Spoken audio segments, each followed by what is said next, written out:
गिबि गिबियावनो दुलाराय बाथौ गौथुमनि जानानै निउस पर्टेल नायगिरि नोंथांमोननिसिम दुलाराय बाथौ गौथुमनि जानानै सिबिनाय आरो खुलुमनायखौ जासिहरग्रोदों।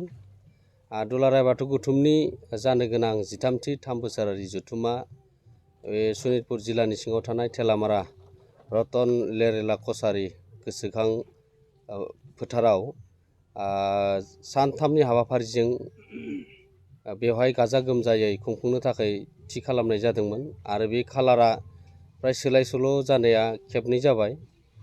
बे खेबनै जानायनि जाहोनानो जाहैबाय भारतनि नखर मन्त्रि अमित शाह बिथांखौ दुलाराय बाथौ गौथुमा बे 50,000 गौमा आर'जआव बाहागो लाफैनो थाखाय हांख्रायनाय जादोंमोन आरो बिथाङा बाथ्रा होनाय लेखा जानुवारि खालारनि 2024 मायथाइनि 9 खालाराव फैनायनि बाथ्रामोन, नाथाय बेखौ फावसायनानै फैबाय थानाय जे सानथामनि हाबाफारिखौ जों एखे सानखौनो लाखिफिननाय जादों। खालि खालारा फावसायनाय जाबाय। 18, 19, 20 जानुवारि 2024 मायथाइनि बे सानथामनि हाबाफारिखौ लाखिनाय जादों आरो बेवहायनो दुलाराय बाथौ गौथुमनि बे गौमा आर'जआव बाहागो लाफैनो गोनां बे खालारा जाहैबाय 20 खालार जानुवारियाव बिथाङा जोंनि बे गौमा आर'जआव बाहागो लाफैगोन आरो बेवहायनो आसामनि गिबि मन्त्रि डक्टर हेमन्त बिश्व शर्मा, बिटिआरनि गाहाय मावफुं सोद्रोमा प्रमद बर' बिथाङाबो बेवहाय बाहागो लाफैगोन आरो बेवहायनो जोंनि जिल्लाफोरनिफ्राय दुलाराय बाथौ गौथुमनि सिङाव थानाय जिल्ला आफाद, बियाब आफाद, गामि आफादफोरनिफ्रायबो बे हाबाफारियाव बाहागो लाफैगोन आरो थान्दै महरै 10,000नि बांसिन बेवहाय बाहागो लाफैगोन। गासै हाबाफारिया एखेयैनो दङ, सोलाय सोल' जायाखै आरो बेनिखायनो नोंथांमोनखौ लिंहरनानै दिनै बाथौ सिबियारिजों लोगोसे रायजो राजाफोरनिसिम बे खालारखौ फाइनाल जानायखाय जोङो फोसावनो थाखाय लिंहरनाय जादोंमोन आरो बे खालारा जाहैबाय 18, 19, 20 बे सानथामनि हाबाफारिया एखेयैनो थागोन आरो बिनि माखासे हाबाफारिया एसे सोलाय सोल' जादोंमोनब्लाबो आरो मेजर हाबाफारिया सोलाय सोल' जायाखै। जास्ट जोंनि गेवलां मेलनि हाबाफारिया एसे सोलाय सोल' जानो हागौ आरो बिनि डिजाइनखौ खालामनो थाखाय जोङो जर'खा सावराय मेल लाफिननाय जादों आरो बेखौ जों जिल्ला आफादफोरनिफ्राय बाहागो लानो थाखाय बा जों बेखौ साननैसोनि उनाव जों जिल्ला आफादफोरजों सावरायनानै बेनि खालारखौ थि खालामगोन, बबेयाव सावरायनाय जागोन। जों बे प्रग्राम सिडिउलखौ बेबायदि खालामनो थाखाय जोंनिफ्राय थि खालामनाय जादों। गोबां जिल्ला आफादफोरा गोनो गोथो जादोंमोन खालारखौ लानानै। जों माला बाहागो लाफैनांगोन, माला थांनांगोन, बेफोरनि गोबां बाथ्राफोरा जिल्ला आफादनिफ्राय जाखांफैदों आरो गामि आफाद, बियाब आफादफोराबो गोबां दुलाराय बाथौ गौथुमनिसिम फन खालामनाय जादों। दा बाथ्राया जाहैबाय मा, जोंहा आगोलनि जिखिनि प्रग्राम होखानाय थाखानाय बायदियै जोङो बे थान्दै जिरायनाया बे थाखागोन।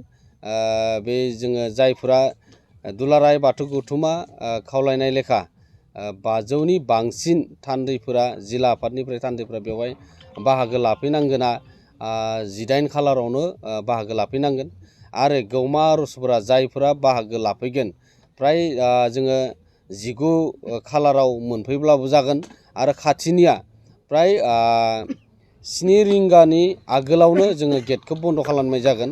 बे समखौ नोजोर होनानै बिथांमोना फैनांगोन। बेबायदि जोङो जिल्ला आफादफोरनो जोङो बिथोन हरगोन बोरैहाय जागोन आरो बेखौनानो जे जिल्ला आफाद आरो गामि आफाद, बियाब आफादफोरा गोनो गोथो साननांगौ गैया। जेरै प्रग्रामाव होनाय दङ बेबायदि बाहागो लानांगोन आरो बेखौनो दुलाराय बाथौ गौथुमनि जानानै रोखा फोरमायहरनाय थाबाय आरो जोङो उननि हाबाफारिखौ बा उननि हाबाफारि बे गौमा आर'जनि डिजाइनखौ खालामबाय थानाय जादों। बोरैहाय बाहागो लागोन, खाम, सिफुं, जथा, सेरजाखौ जों बोरैहाय लाबोनाय जागोन आरो बिनि डिजाइनखौबो दुलाराय बाथौ गौथुमा खालामगासिनो दङ।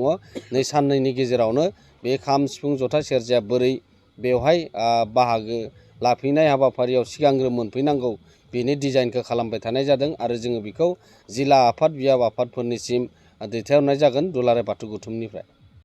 खुलुमबाय।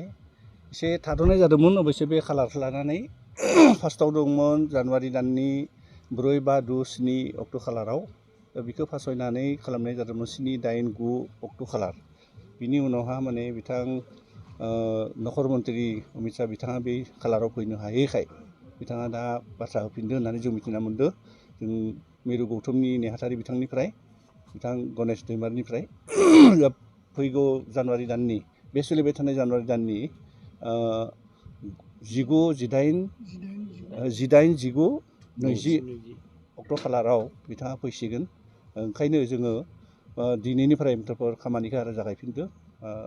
रायजो राजा जेसेबां फैगोन माने जोङो जेसेबां हायो मोजांनि मोजां खुंनानै हरनो थाखाय जों लाहार फाहार खालामगासिनो दङ। एसे थाद'नाय जादोंमोन साननैसो, खिन्थु दा दिनैनिफ्राय आरो जागायफिनगोन जों खामानिखौ आरो गाबोननिफ्राय जुरदार माने रायजो राजाखौ लिंनानै बेयाव जों फिल्डआवहा खामानि मावनाय खामानिखौ जोङो जागायफिनगोन। आरो आसा खालामनाय जादों जेसेबां रायजो राजा फैगोन जोङो मोजांनि मोजां बिथांमोनखौ सोङै हरै थिनहरनो थाखाय जोङो बयबो साग्रिद जानानै खामानि मावगोन। मोजाङैनो बाहागो लादों जों मोनफ्रोमबो बियाबनिफ्राय जेब्ला जों खबर होयो बियाबनि मानसिफ्रा फैनानै जोंखौ मदद होगासिनो दङ, हेफाजाब होगासिनो दङ। नाथाय बे खानैसो थाद'नाय बायदि जादोंमोन आरो बे खालारखौ लानानै।